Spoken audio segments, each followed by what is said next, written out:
Today I'll be taking a look at insights in Excel. So launched quite recently. I haven't really had a look at it yet.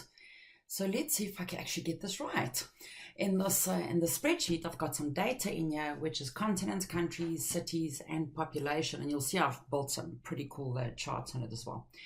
So I'm going to just select the data and I'm going to go to Insert and I'm going to click on Insights. If it's the first time that you use it, it's going to ask you whether you want to turn it on. I'm going to say yes. And then it will open. It's on the right hand side. So let's give it a moment. And there you go.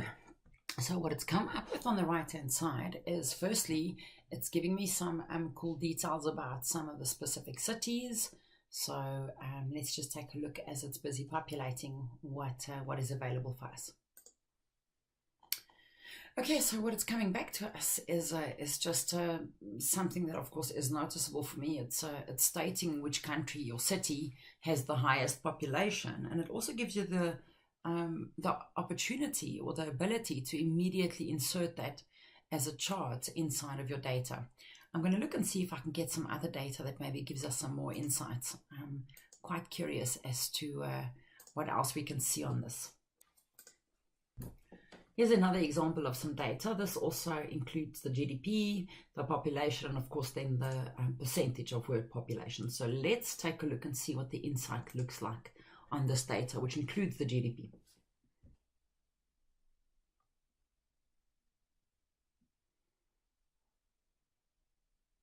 There we go. It gives me an immediate chart of the percentage of world population by percentage. So I can actually now go and grab this. Series 8 has noticeable higher GDP. It just throw that in there as well. Of course, this is building it on separate pages. So that's pretty cool. And let's take a look. Population, highly dependent on each other. Well, that makes sense, doesn't it? That there's a strong relationship between the GDP and the population, but I suppose it's not always true. And then noticeably higher population than the rest.